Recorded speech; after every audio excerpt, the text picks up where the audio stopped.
الحياة هي أغلى ما يملك الإنسان. الخلود ولا الحياة الأبدية هي حلم الإنسان منذ الأبد. أول معصية قام بها البشر هي من إكلاء سيدنا آدم عليه السلام من الشجرة طمعا في الحياة الأبدية. السؤال مطروح علميا، علاه ما نعيشوش حنا البشر للأبد؟ علاه نموتوا في سن معين؟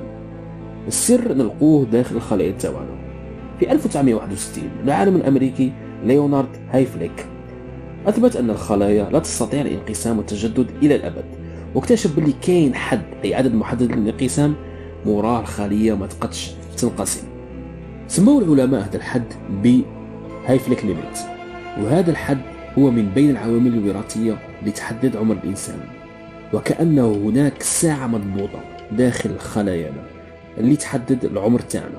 الأمر ماشي بهذه البساطة، كاين عوامل أخرى كثيرة بجانب العوامل الوراثية لتحدد عمر الإنسان.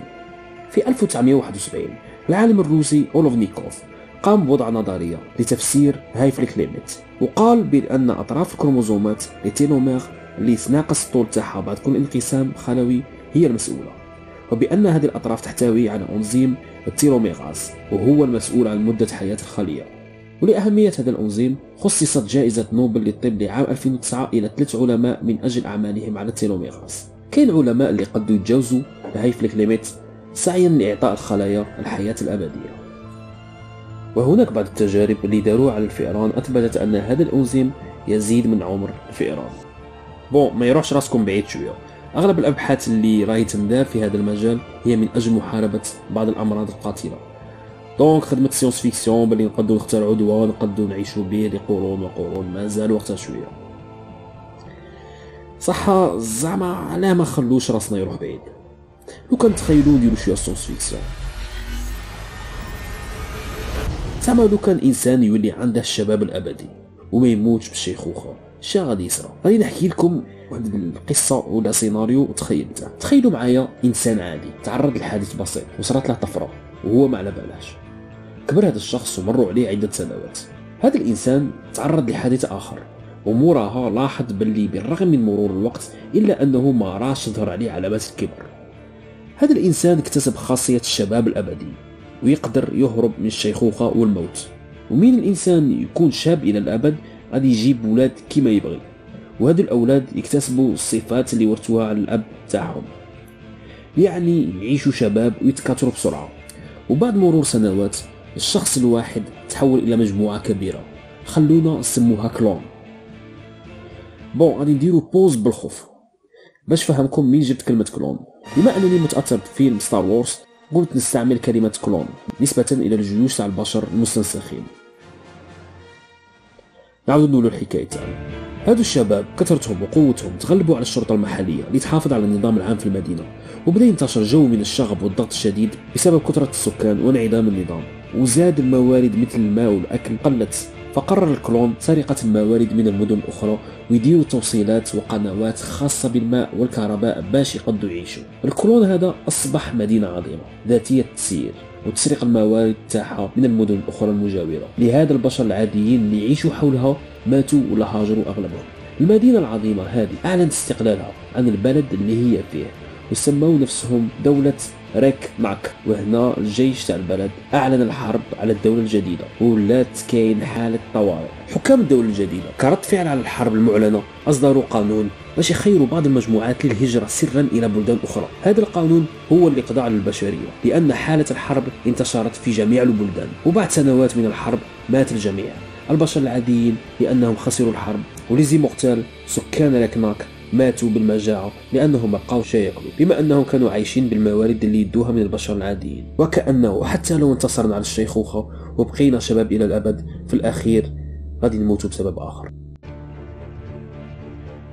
كملت الحكاية تاعي. دروك خلوني نسقسيكم، الحكاية هذه حقيقية ولا من نسج الخيال؟ شو هو الفرق بين الحقيقة والخيال؟ هل الحقيقة في عالم آخر اللي عنده قوانين أخرى اسمها حقيقة؟ مين تشوفوا رواحكم في المراية التصويرة اللي تبان لكم حقيقة؟ أسكو أي حاجة تشوفوها بعينيكم وتسمعوها حقيقة؟ الحكاية ولا السيناريو اللي كنتوا تشوفوا وتسمعوا فيه هو خيال ولا كما المراية كنتوا تشوفوا في حقيقة معكوسة؟ اسكو موضوع الحياة الأبدية اللي راني نهضر عليه من الأول هو الرسالة اللي راني باغي نوصلها لكم، ولا كاين رسالة أخرى تاع موضوع آخر مخفي في تفاصيل القصة؟ الآن السؤال الأخير، الحكاية اللي حكيتها لكم حقيقة ولا خيال؟ القصة حقيقية.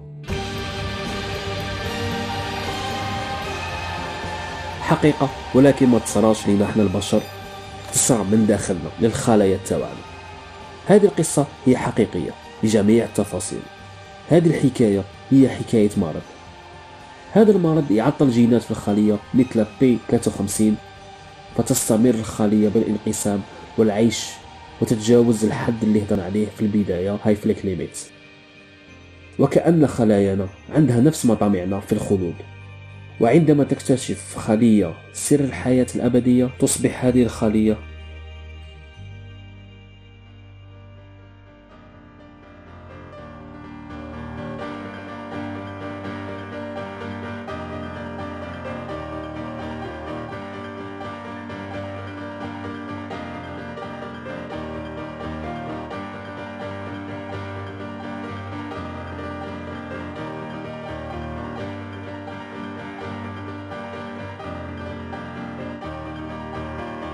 منذ عام 2000 قررت منظمة الصحة العالمية جعل يوم 4 فبراير كيوم عالمي لمكافحة السرطان. السرطان هو مرض مثل باقي الأمراض، وأول خطوة باش نكافحوه خاصنا نهضروا عليه.